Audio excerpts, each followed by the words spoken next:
Look, I'm going to sound controversial, right? Okay. I actually agree with the third servant who actually buried his talent. Because doing business 8 out of 10 times, you're going to lose the money. Entrepreneurship simply means that you take risk. You go to where risk is. You de-risk the risk and produce value. It's natural to play it safe and being in your comfort. It's very natural. And it's all right. It's okay. Look, all bankers are going to go to hell.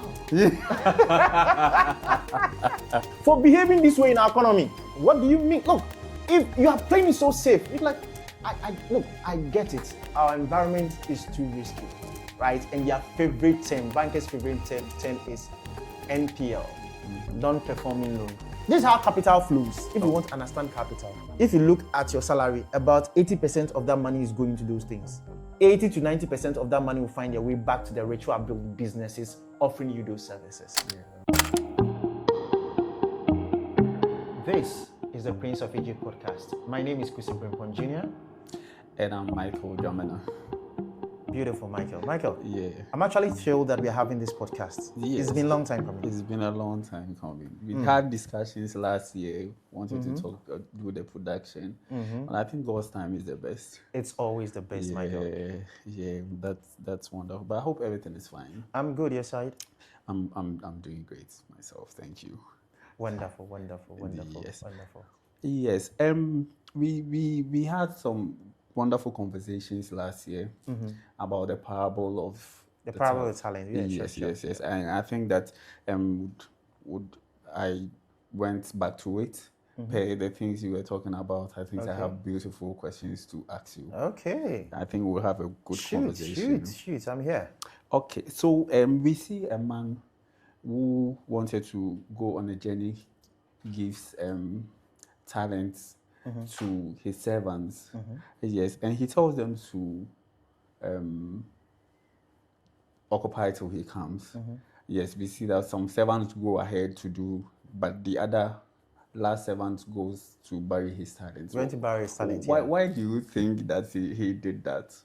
The third servant actually buried his talent. Yes, he buried the talent. Actually, I'm going to sound. I actually agree with the guy. Look, really? I'm going to sound controversial, right? Okay. I actually agree with the third servant who actually buried his talent. Okay. I actually do. Tell me about it. Why? Can you guess? What do you want to guess? You tell me. Look, what was the instruction of the master? The master said, occupy till I come. Yeah. Which is, if you read other versions, it says that do business till I come. Okay. That's what it means. So the talent was actually capital. It was actually money. Okay. That the master actually handed to them and said, look, do business till I come. So the talent was not a gift or some... No, it wasn't a gift. It was actually, in their times, it was actually money. Okay. And they were supposed to invest it. So some other versions says, invest this till I come. Okay. Right? Trade with it. Trade with this. Okay. All right. So to do business, look, the guy was afraid. He did not want to lose the money. Okay. So this is a guy who wants to just keep the money. When you are back, I give your money back to you. I don't want wahala. Okay?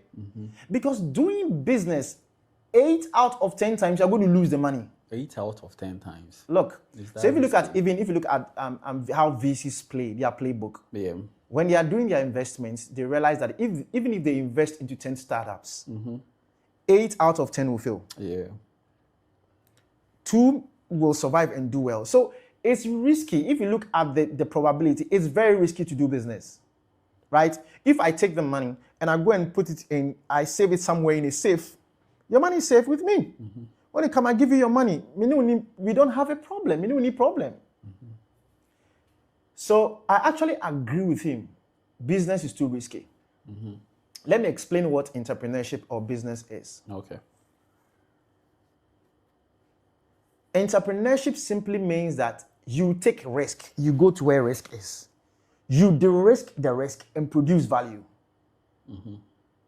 I'll take it again. Take it again, please. You go into something risky. You take risk. You de-risk the risk. Then you create value. That's how you define entrepreneurship. Beautiful. That is what it is about. Yeah. So a lot of people, a lot of human beings don't like taking risk. It's natural to play it safe and being in your comfort. It's very natural. And it's all right. It's okay. If you tell a lot of people to take some risk, they won't. That's why we have this argument of this 9 to 5 argument versus whether people should go into starting businesses, founding businesses. People go like, no, me, I was not probably born to start a business. I'm not an entrepreneur. For me, I do my 9 to 5. Give me my salary, I go home. They are not wrong to talk that way because that is much more safer. If I have to exchange my skill for a certain compensation package, for a certain salary, it is safer. At the end of the month, you give me my money, I go home to my family. It's safe. Now, if I'm supposed to stop that job to go and found my own business, it is difficult, it's hard. You're going to take a lot of risk. And you may end up making a shipwreck of your faith. Because 8 out of 10 times, the thing will fail. Business is that too risky? It's too risky. It is a venture if you don't have the guts and balls for, you don't go into it. Especially in our terrain, we'll come and talk about it. In our ecosystem, on this continent, if you want to build a business, it is hard, right? Yeah. So I actually agree with the guy to just play safe and just be in your corner so that you don't lose the money. All right? Okay. Some of you are going like, okay, you see, you should have gone to do it. How many of you working in a certain place will save your money every single month, right? You build up your savings, right? Let's say they pay you 5,000 Ghana cedis a month, and you decide that, okay, I'm going to save 2,000 Ghana cedis out of it, all right? So you reach, let's say, 100,000 Ghana cedis in savings. It will take you a long time to be able to build that. And then they will tell you, take that amount you save, 100,000 Ghana cedis, to go and start a business, leave your job. It will be difficult for a lot of people. Look, it'll be too difficult to do. So I actually, because it's so difficult. Now, let me talk about why starting a business is very difficult. Okay. Right? Yeah. And it's too risky. Now, what makes building a startup or building a business hard is not the hard work per se, like the amount of time you spend building it at the beginning stages. Okay? It's not really the hard work. People don't fear hard work. Not really. People will work hard. If it's your own business and it's your baby, you're going to really work hard to make sure your business is on its feet. A lot of Ghanaians are hardworking people. Hardworking people, they work hard. So the hardest part of building a startup, of building a business at the early stage, like I said, it's not maybe you come to work very early, you close very late, you work on the weekends, you don't take leave days and you work extra. That is not where, it's hard, but that's not where the hard part is. Do you know where the hard part is, Michael? Talk to me about that. The hard part is in the uncertainty. Interesting. And I'll explain the uncertainty. Now, let me read something that Will Shorter, right? Will Shorter, he's actually the founder of startups.com. Okay. He said something. All right. And I want to tell you what he said. He said, what makes building a startup very painful is the uncertainty. The uncertainty of the future is 10x more painful than things requiring hard work. Navigating the uncertainty is the work. It's the reason founders get to do things that others can't. Because they are willing to do things that others won't. Interesting. Right? So, let me give you an analogy. Like, let me give you a certain analogy so that it will make you really understand what I'm saying, what Will is trying to say here. Yeah. So let's say a deal came to you, right? Okay. Some people said, we have a deal for you. Okay? Yeah. You are supposed to go to this island to go and build this huge, like maybe a 10-story building, together with a couple of maybe they'll put you in a team and said, go there and go and build that particular 10 story, right? Okay. But it's going to take you 2 years to build that particular story building, right? Yeah.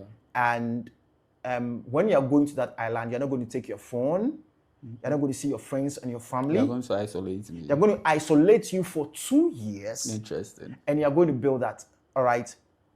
But when you are done after 2 years, okay, we are going to give you $2 million. $2 million. It's a good deal.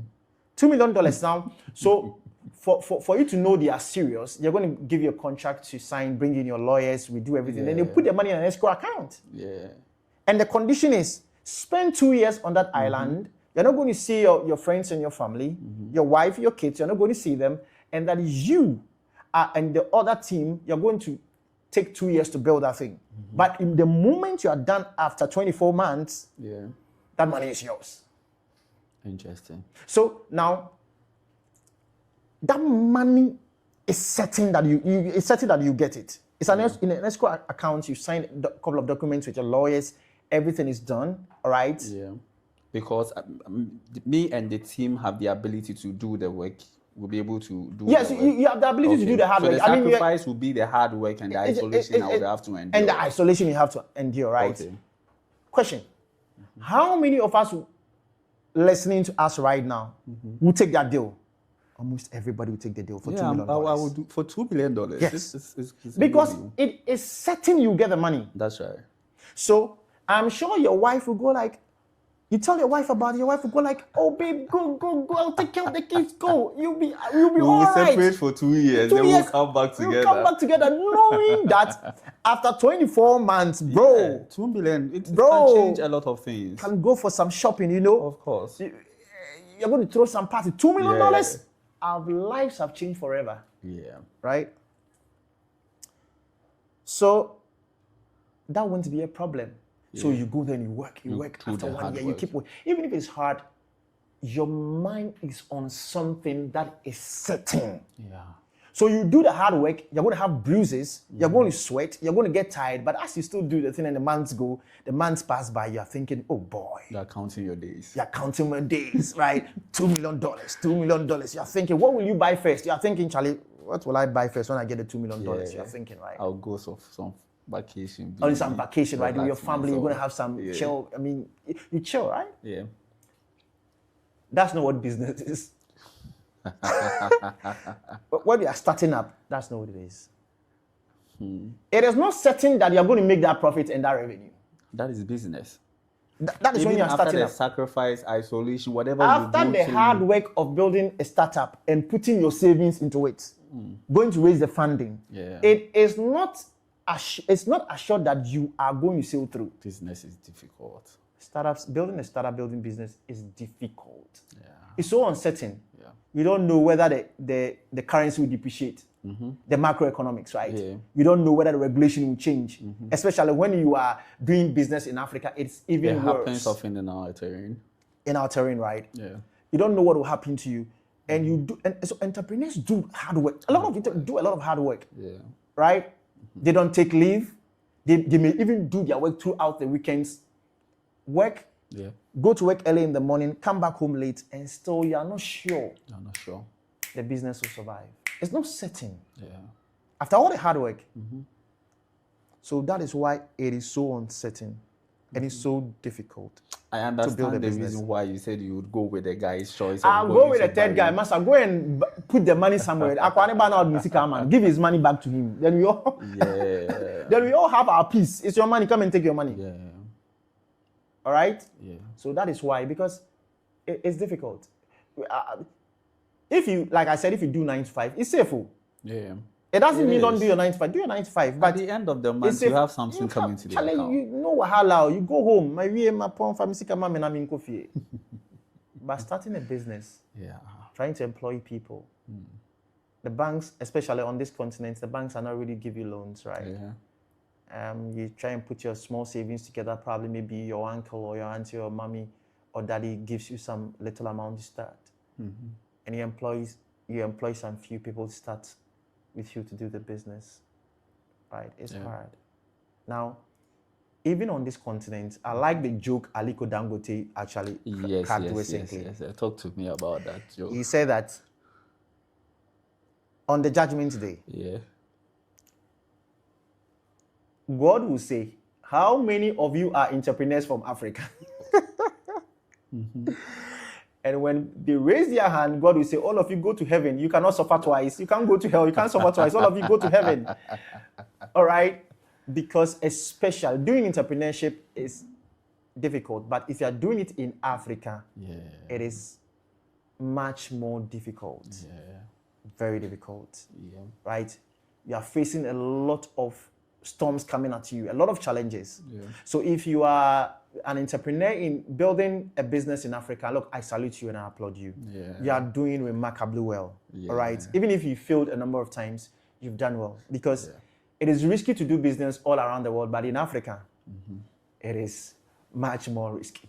Right? Yeah. So I think the guy, for me, I actually agree with the guy borrowing and keeping the money somewhere and to return the money. So that's how difficult business is. That's beautiful. But don't you think it was because of the unfairness of the distribution of the master that made him to go about? So a lot of people feel that we have like unfairness in the distribution of the resources, capital, funds, or don't you think it's because of that? How he gave some 5, he gave some 2, and for the last person, he gave him just 1 talent. The distribution part, okay. We need to understand that capital has a way it behaves. Okay. When you understand that, then you then get to understand why the master gave that capital the way. Capital flows in a certain way. It flows according to your ability. Okay. It's not fair. Capital only flows to... Capital does not like a mess. It likes structure. Capital does not like an environment where there's too much risk. It likes a safe place. Because capital wants to give birth to more capital. Okay. So if there is much more risk, it will kill capital. Okay. Right? So capital doesn't want to flow there. So the moment you de-risk that environment and you structure things, look, capital comes easily. You become a money magnet. All right? Yeah. So you go like, oh, it's unfair. It's not about the unfairness. Look, if you can, like I said, if you de-risk risk and create value, people will chase you in money. Even the banks will chase you. Who made you loan? Because they see what is happening in your account. Yeah. Right. So when the master distributed it that way, he said he distributed the talent according to their ability. Yeah, there are several abilities. Several abilities. Yeah. The guy, he showed what, look, they gave the money to the guy, went to bury it. That is his ability. The guy is afraid of taking risk. When you read that passage well down there, you realize that he said, me, I was afraid though. I didn't want to lose the money. Yeah. People who build businesses and are entrepreneurs don't fear risk. They like to take risk. They have balls, they have guts. The third guy didn't have balls because their job is to go into that which is risky and de-risk it. He didn't have that ability and that skill set. Your ability to take risks, to have that balls, is also something you have to look at. Yes. So it takes skill. It's not just because you see, you can go in with guts and balls. It doesn't mean when you go in guts and balls, you go and stand in the risk and go like, this is a risk. You are coming to the risk. I want you to understand. When you get into the risk it. That's what we call calculated risks. So even with that's what it is. Yeah. Come and calculate the risk. Give us the strategy that we are going to use to de-risk the thing. Okay. So as you go along, you remove the risk one by one. You remove it. You remove it. Then it becomes less risky. When it's less risky, more capital will flow. Right? Yeah. So your ability is very important. The guy didn't know how he didn't want to take risk. He didn't know how to build a business. He didn't know how to. He didn't know how to. Because when you know how to, that ability, you'll be able to go into it, knowing that, the moment they say, let's do this, you look at it and go like, okay, this is how the market behaves. I won't pass here. The other guys knew it. Okay, that's the ability. Oh, no. I'll not put it, I'll not invest the money here. I'll go and do this. Okay, what is the market saying? What does the market want? The guy with the one with that ability didn't understand all that. The other two guys understood that. So that will lead me to my next question. What Right. really makes a person successful in their business? Like the first two guys that were able to get into the market space and do something successful with what they receive from the master. Like I said, it's because of their ability, their skill set. Yeah. They understood how to direct stuff. Yeah. So they understood the market. What does the market need? Is there a gap? All right. Even though there's a gap there, is that market going to grow? They understood all those things. They'll go in there, do their research work. They'll do to get to understand the customer's needs. All that, they understood all that. The other guy didn't understand that. All right.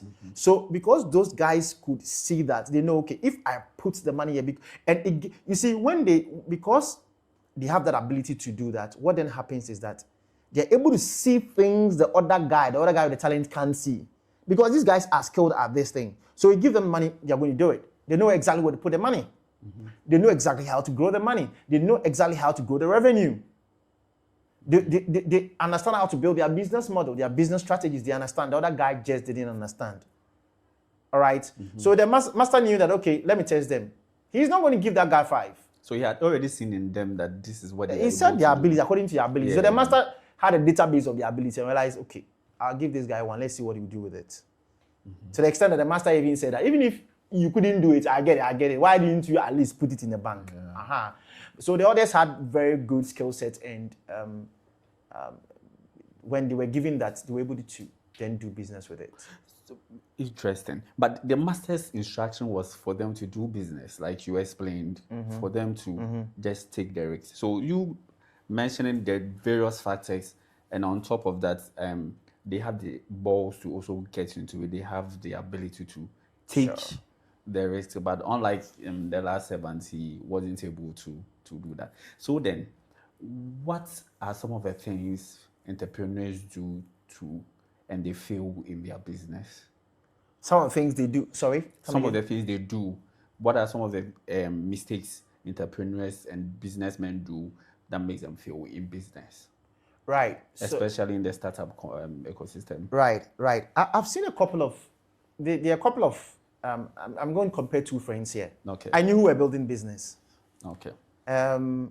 So I'll talk about the first. All right. So I had a friend I actually grew up with, went to the same primary school, started to build a business. I think about, it was around about 7 years ago. Okay. All right. So I was actually advising the person to take certain steps. So money was coming into the business, or like at the first 2 years, the business was doing well. Money was coming into the business, and the moment the money started coming in, cash flow started coming in, she was seeing a lot of money, she started, but it was basically a pre-order business. So the money that the customers are giving you is pre-order money. It's not actually not your money. It's not the profit. Yes, it's not profit. Profit is your money, but that is not your money. Okay. So normally when it's coming that way, you see the money coming in that way, you think it's your money. You think, okay, Charlie, my bread pound, Charlie, I've been doing this for more than 2 years. I've been hustling, let me go and get myself a new 4x4. Let me move from here to a new office building, right? Yeah. Quite expensive, right?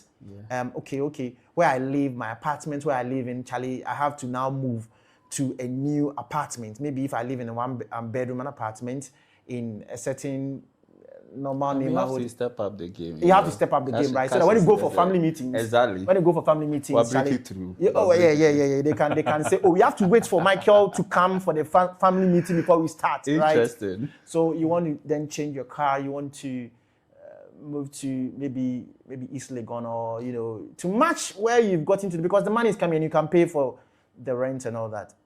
That's a big mistake. Wow. It's a big mistake. Recently, Rich Mensah of Links Entertainment, his interview, he was talking about that. He said he did a mistake at some years back when I think he got a deal, and the people promised that they were going to, the money was coming, and he was like, they assured him. Then what he did was that he went to actually look for to actually go and rent a new office building in a very posh area, right? Yeah. He was paying in dollars, paying the rent in dollars. Then what happened? The money never came. And at that time too, the city started depreciating. So he had to pay much more rent. Look, he said it nearly collapsed the business, and they have to move from there. All right. So it's called lifestyle inflation. Okay. When you raise funding or you see money coming in, oh, I've raised funding from VCs, from investors. Yeah. And the next thing you want to do is that you want to move to a new office complex. You want to you want to buy new 4x4s. You know, you want to you're throwing parties. Bro, that's not your money. Yeah. It's not your money. Or you're going to take a loan from the bank. Loan.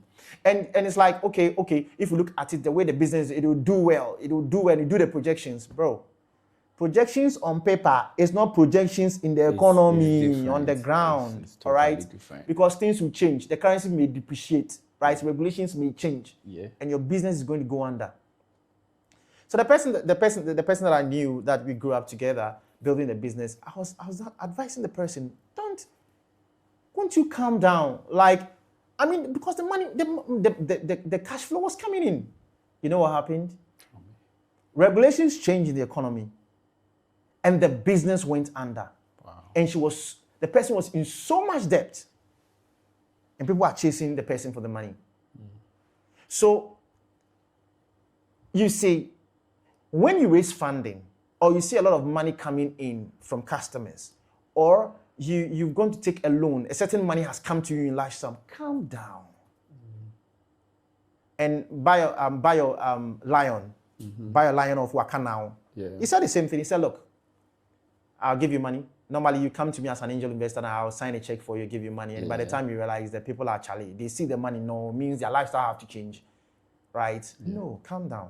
This has always been advice when I'm talking to such people. I'm like, guy, wait for, when you raise the funding from an investor, okay, or you go and take that loan, that is huge. Calm down, okay?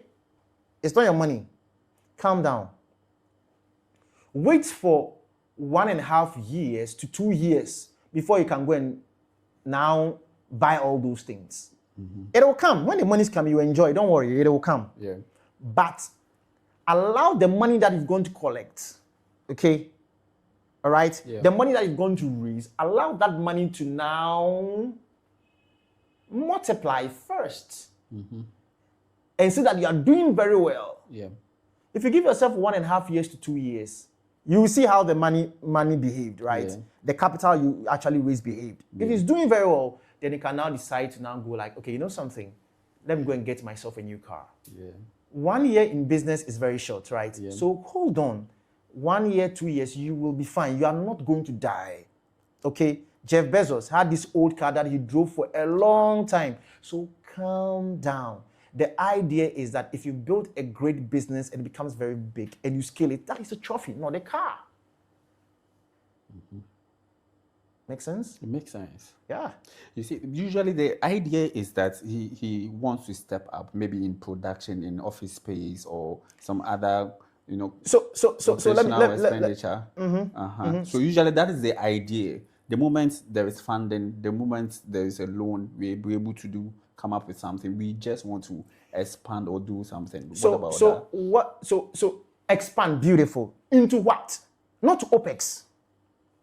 It's supposed to go to Capex to actually grow the business. Because the Opex is not directly bringing you the revenue, it's the Capex, right? There has to be a clear, if you take that money to go and buy a car, does it bring money into the business? No. That you are going to drive maybe a 4x4 that allows you to be able to be comfortable, to drive up and down, it's not going to generate money for the business, right? But if you're going to use that to buy a machine or set up another branch that also is going to generate revenue, then it makes sense. Yeah, it makes sense. Yeah. All right?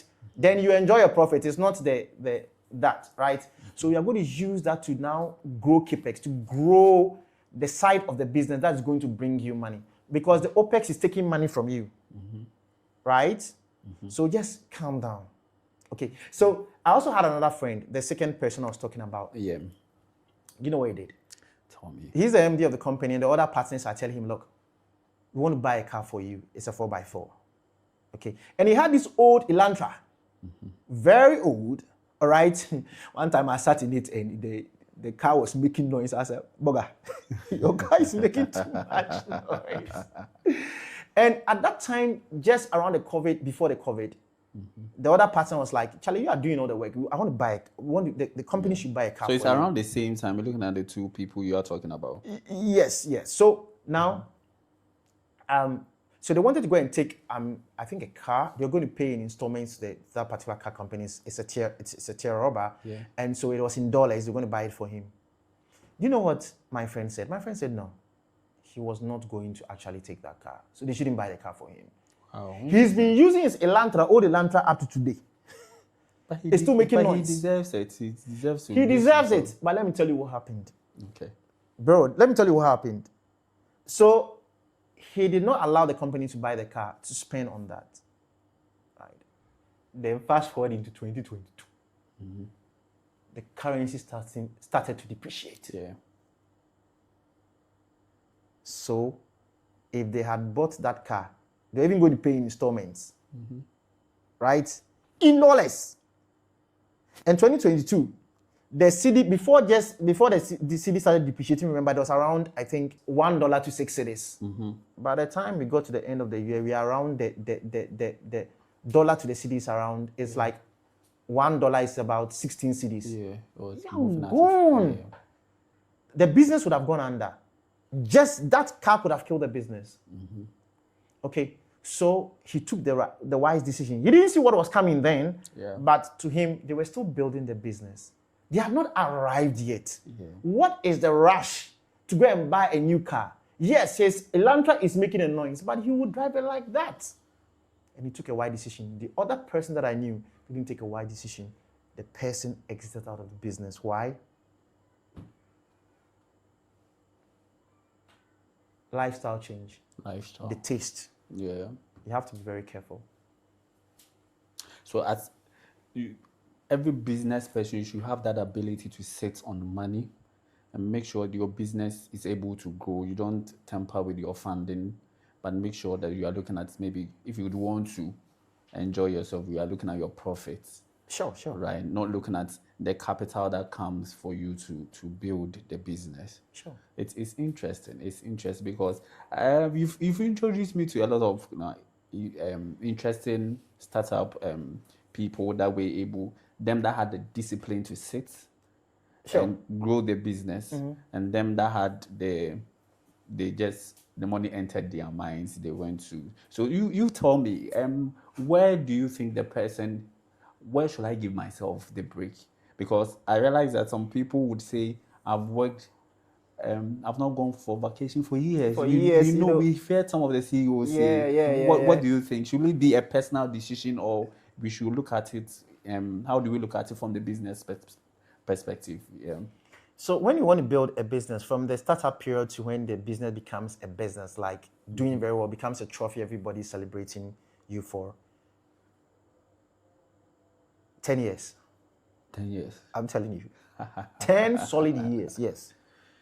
Before people can say, oh, look, Michael has built a great business. And it's all over the place. At least, I'm not saying 10, at least 10 years. At least 10 years. So it'll take time. Okay.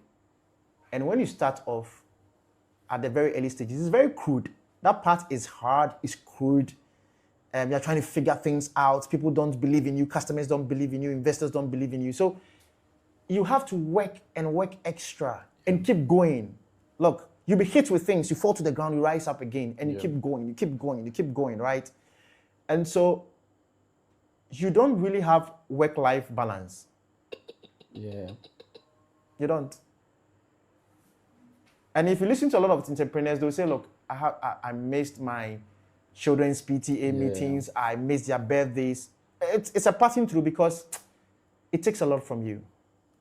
Business is hard. So Have I answered your question?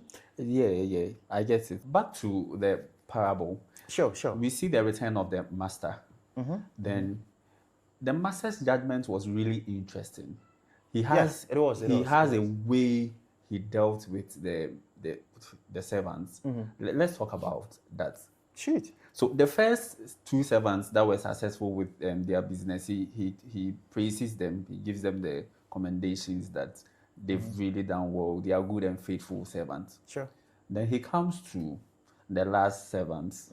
Yes, and the guy made an interesting remark. He says that he knows he's a hard man.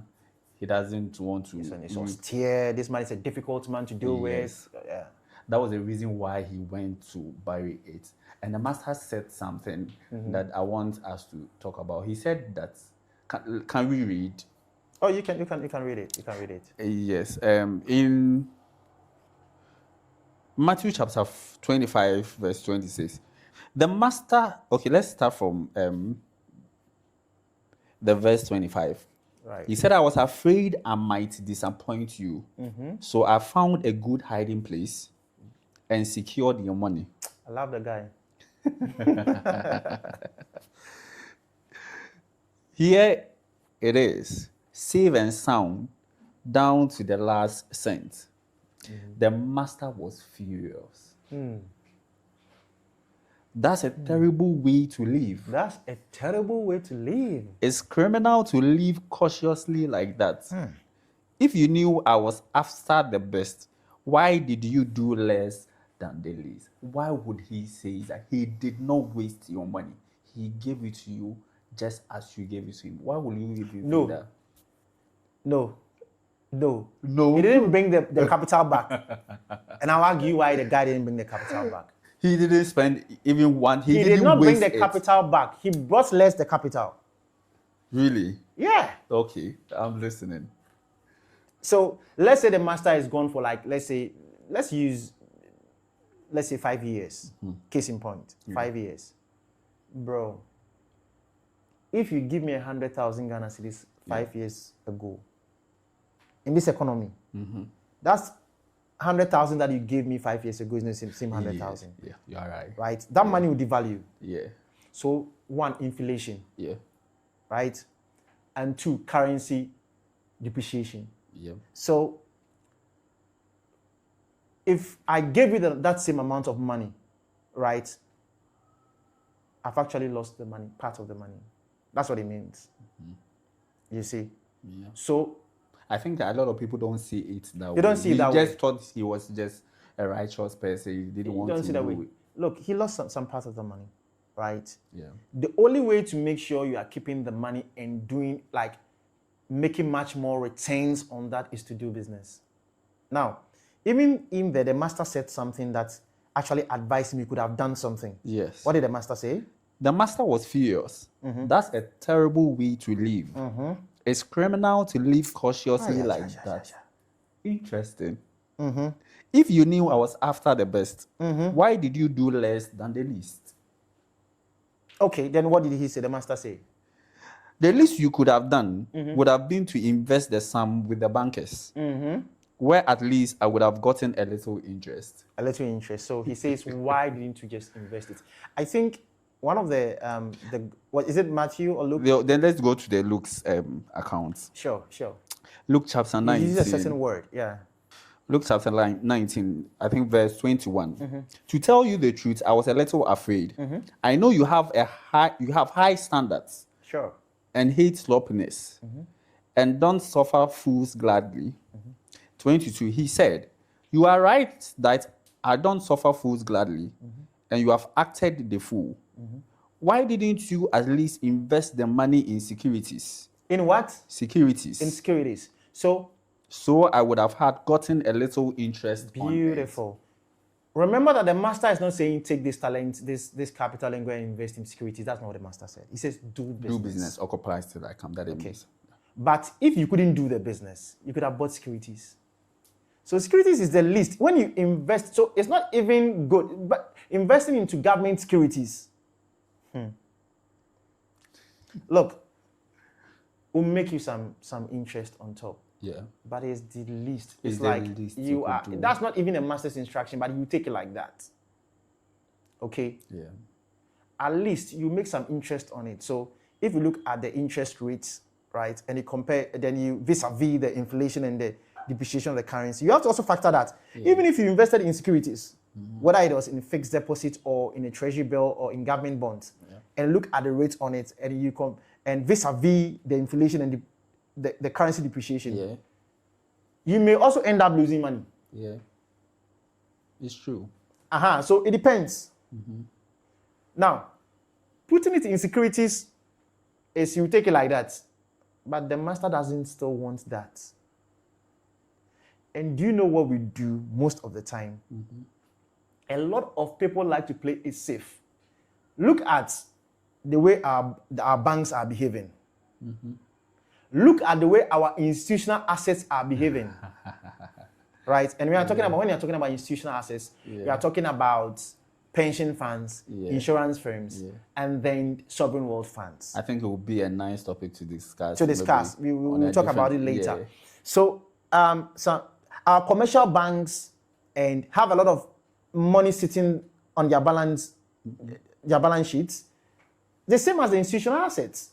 They have huge amounts of monies sitting on their balance sheets. And I'm talking about those in Africa, on this continent, behave this way. What they do is that they will take all the deposits, the monies, and go and buy treasury bill and go and buy government bonds. Playing is very safe. They are doing the least. That's what the master is saying. That is also risk averse. That is also not taking risk.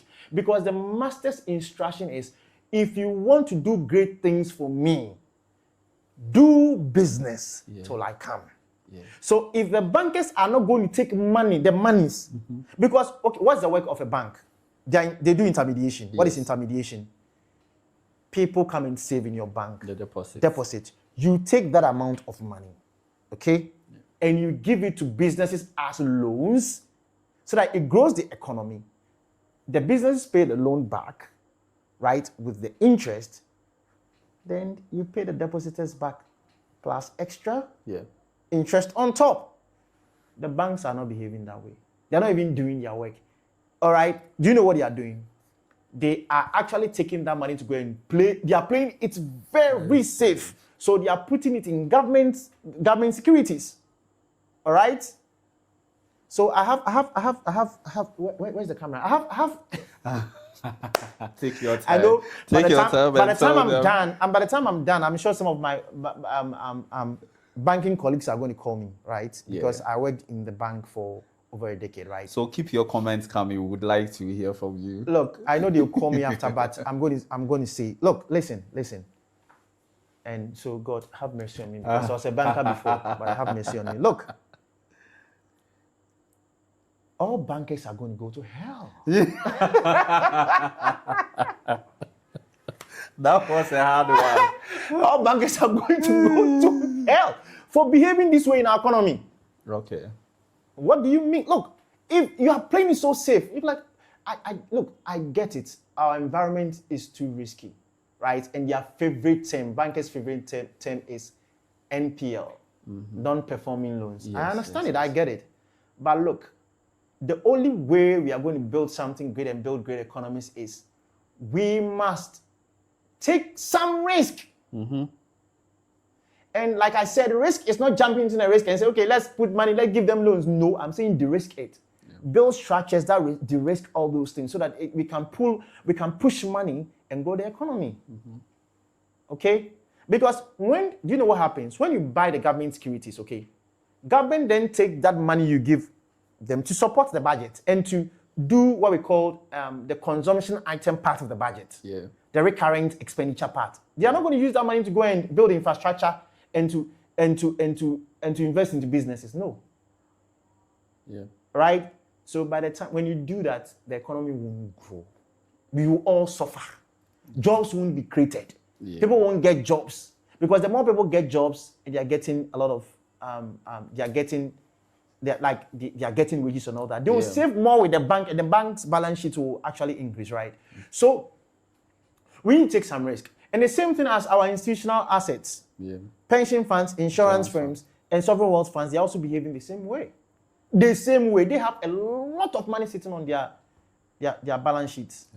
For them, as for them, theirs is worse because these are long-term domestic savings.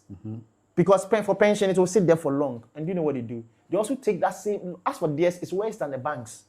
They will also take that amount of money and just buy government securities. They are playing it very safe. They are doing the least, and the master doesn't like such people. Say amen. Some even go to the foreign securities to go and invest. Wait, so you are going to take the money and go and buy US government securities, right? So you are going to give the money to the US to now use it to now build their stuff. People. You are just playing it safe. For you, you are just playing it safe because of the mandate of your fund, right? Which I understand. And sometimes it was also law. I understand them, but look, no matter how our points are valid, look, if we don't take those capital to build infrastructure and to invest into businesses, Charlie, we are not going anywhere, period. But all the same, I think there are now reviews on policies to be able to make Yes. We are beginning to see some policy changes across the continent, and it's exciting to see, but we want to see more. Interesting. Let's come back to the master's aim. He said it's criminal to live cautiously like that. That part amazes me. When I read it myself, it's like the master is encouraging people to go out there. It's criminal to live that way. Yes. Can you read it? He said, the Matthew chapter 25 verse 20 says, the master was furious. That's a terrible way to live. That's a terrible way to live. It's to all fund managers of institutional assets and all bankers. It is a terrible way to live cautiously like that. To live cautiously like that. He said, if it's criminal to live cautiously. He said it's criminal. It's criminal. Before God, you don't understand. Like, God like risk takers. Even if you fail, read the Hebrews chapter 11 on the whole of faith, the faith. Still some fail. In fact, some people use their faith, but they didn't get the promises. Some did not obtain the promise. Some did obtain the promises. Right? Right? Faith is all about taking risk. Faith is risky. It's risky. Like Moses, go to Pharaoh and go and deliver my people. The most powerful man at that time. They will behead you. He gets to the Red Sea, right, with the people, and Pharaoh is chasing him, and God says, and Moses is crying because he's seeing the sea, Red Sea. They are the tip, they will fall into the sea. And Moses saying, God, look, where do we go from here? And God told him, move forward. Stop crying and move forward.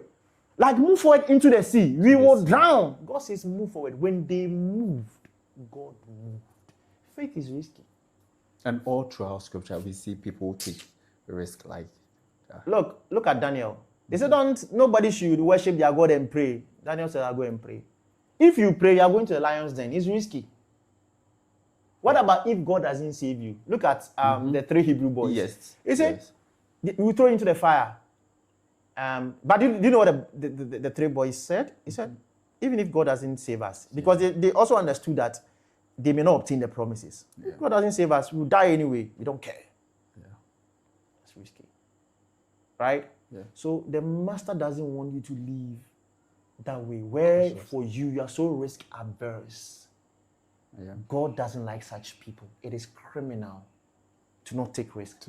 It's criminal for our bankers and our institutional assets and our development banks to behave this way towards our entrepreneurs. Entrepreneurs are very holy and righteous people. If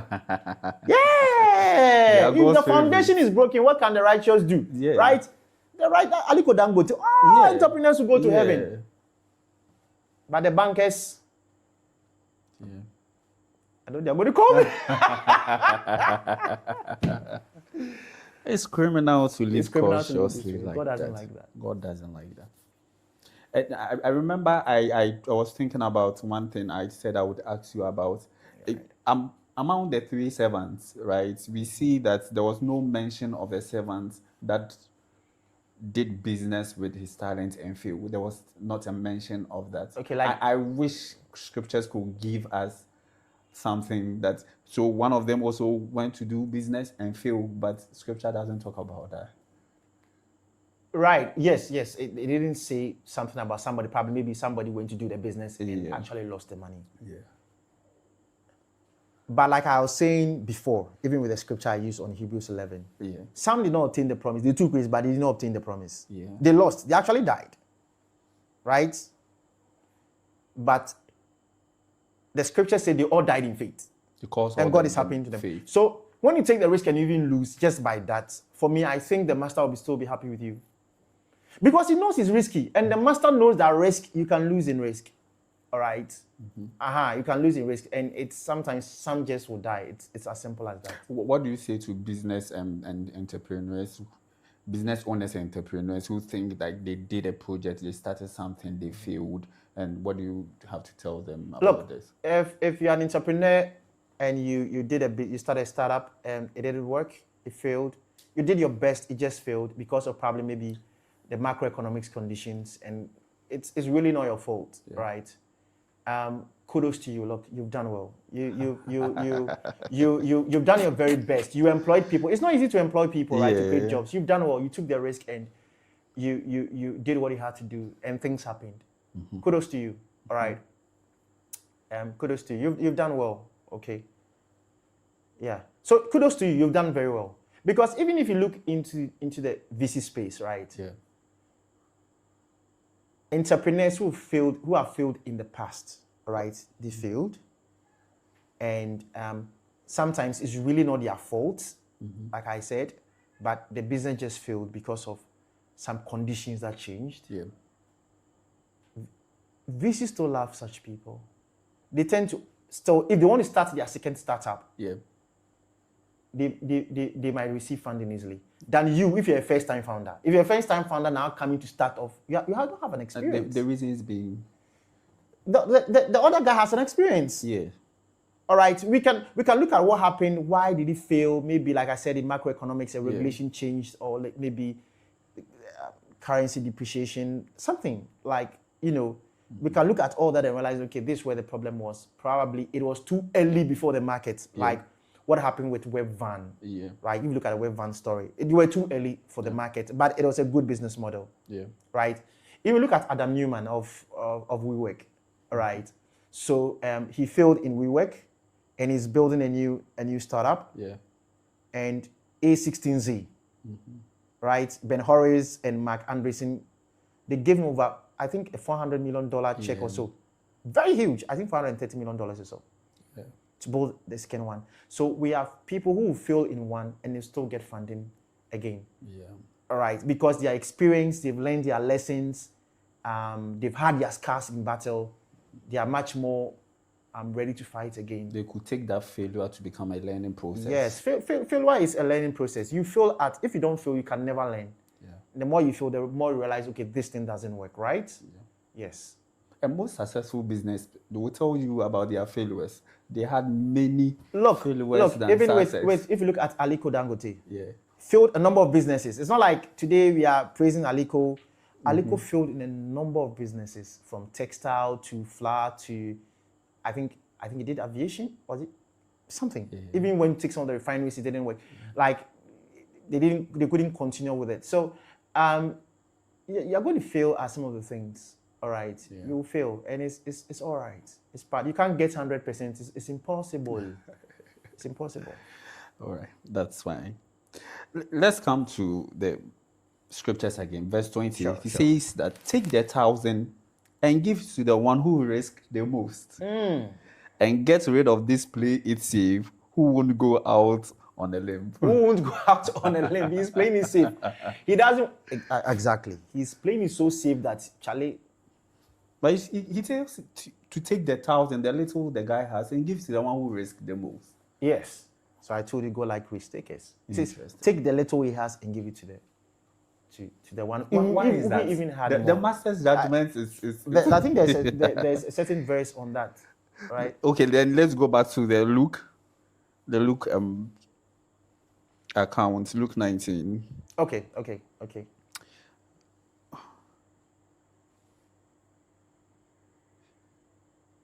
Okay, verse 24. He says, Then he said to those standing there, take the money from him and give it to the servant who doubled my stake.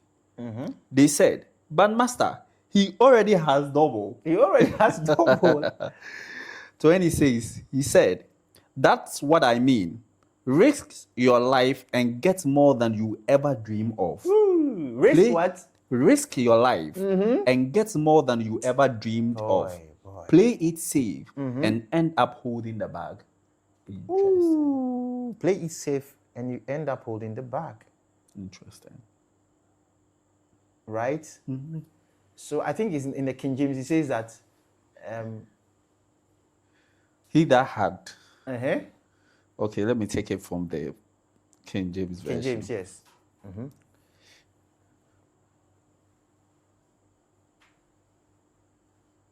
Yes. So he said, for I say unto you that unto everyone which had shall be given, and from him that had not, even that he had shall be taken away from him. So those even with little, Yeah. God is saying those with little who play this safe and they have little. The little that they have, it will be taken away from them and given to those that have. That means the rich will get richer. Yeah, we see that situation happen. The rich will get richer. And the poor poorer. You are playing it safe. You are playing it safe. God doesn't like it when you play it safe. The universe doesn't like it when you play it safe. The servants, they complain, they said he has money. Why you be giving them? They complain, so why are you giving it? He has double. He has more. So why? it's a universal principle. Let me explain why. Okay. This is how capital flows, if you want to understand capital. Look, have you seen your salary? Like, let's say you work for a company and they are paying you, let's say, 5,000 Ghana cedis a month. All right. Look, trust you me. Out of that 5,000 Ghana cedis, about 80% of that money, and I'm being generous, 80% of that 5,000 Ghana cedis will find their way back to the rich. Really? So I should explain. Yeah. Okay, you have 5,000 Ghana cedis. Yeah. Okay, so you are going to have expenses for the month, right? Yes. What are some of the expenses? Can you name them? Food. Transportation, Rent. Clothing. Water, electricity. And all that. Maybe I have kids, school fees. And all that. Yeah. And the rest. All these things you mentioned are people's businesses. Yeah. The rich builds them. Yeah. So you have to pay for all these. So if you look at your salary, about 80% of that money is going to those things. Yeah. It's returning back to the rich. Yeah. Right? Is the rich man who started a business in 2 weeks is the one who is paying you every month. Yeah. He gave you some small amount, right? But that amount of money, 80 to 90% of that money will find their way back to the rich who are building businesses, offering you those services. Yeah. And the government too. Government will take it. Yes. Now, even with that salary you're taking home, then if you look at your basic salary, you're going to pay your pension from it, your pension contribution. Yeah. You're going to do your pension contribution, right? Yeah. Then, if you understand insurance, you also want to do some insurance from your salary, right? Yes. There is the same rich people who build the pension funds, pension firms, and build the insurance firms. Yeah. So even that, all that money, even that saving that you are doing, so you are even going to save in the bank and go like, okay, apart from all that, I'm also going to save in the bank. That savings you are doing is also going to the banks, the rich people. Exactly. They will pull all those savings together and then invest or buy government securities. But a big chunk of that return on that investment will come to the bank and they'll give you little. So at the end of the day, those who build great businesses, who are the rich, more will go to them. The little that you have will be taken away from you and given to them. It's like the situation that happened in America during the COVID season. Good. So during the COVID, the government decides that it was going to support the citizens, give them stimulus checks, right? I think about, I think the adults were supposed to have $3,200, right? Yeah. And the dependents were supposed to get, I think, $2,500, right? Okay. Now, if you do the maths, all right. So if let's say a husband and a wife with 2 kids. You do the maths, it's around like 11,000 in total, right? $11,000 in total. 3,000, Charlie, 3,000, 6,000, 4,000. so you are happy and you're good, Charlie. All this money has come to my family, bro. All that money. Do you know that during the COVID era, during that time, the wealth of the rich actually, even the gap actually widened between the haves and the have-nots? Yeah. Right. And we saw so many millionaires also popping up. Why? Because all those monies that were giving them, that free money you are thinking about that was giving them, found their way back to the rich. You get the thing, or you go and buy your new iPhone, you're going to buy a PlayStation, you're going to consume that money. It'll go back to the rich. The rich will become richer. So the only way to break that is to go take a risk and do some business. It's hard, Enter into it's ownership. uncertain, it's risky, but that's the only way to build generational wealth. So if you do that, other people's money will flow to you. You become a money magnet, simple. You are not just going to be there and say, I'm a money magnet, I'm a money magnet, I'm a money magnet. You have to build that thing that attracts it. If you don't build it, it's not coming.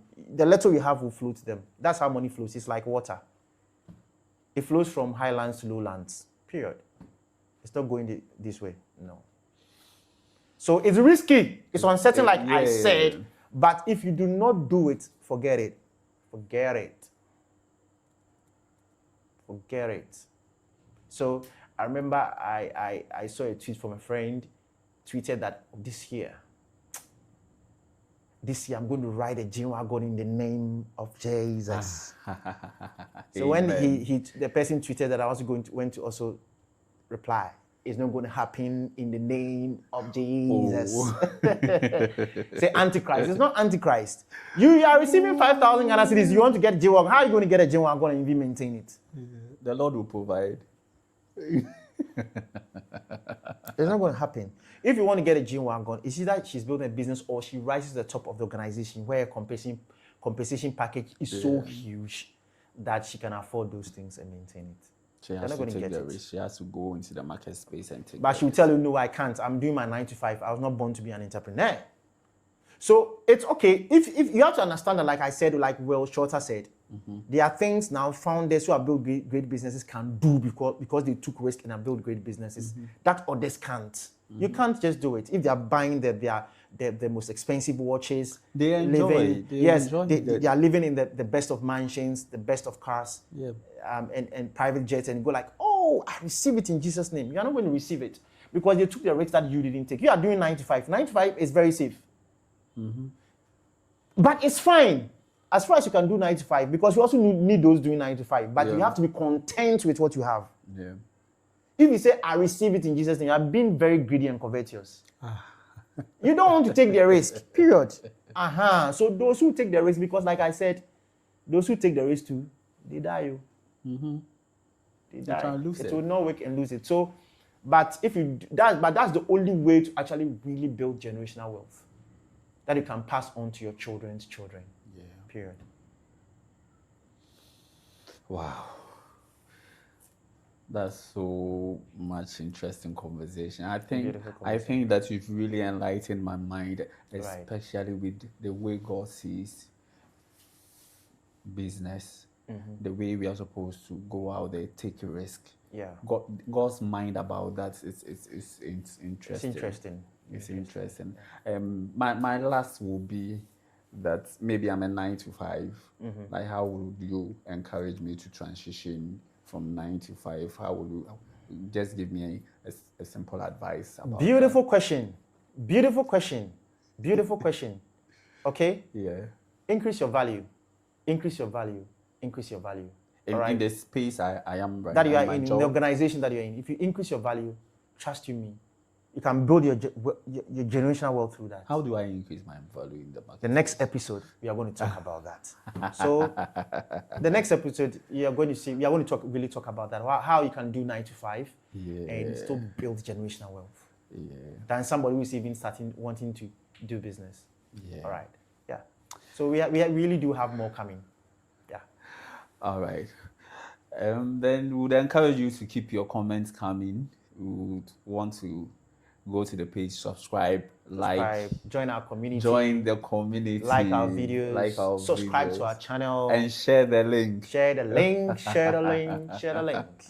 I think it's a beautiful conversation. Yeah, I enjoy the conversation. It's beautiful.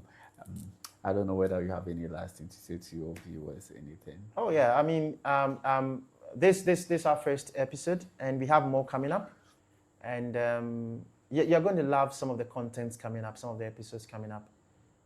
You're going to love them. So, be part of this community. All right, be part of this community, and go with us on this journey. Join this chariot, and trust you me, you'll never be disappointed you did.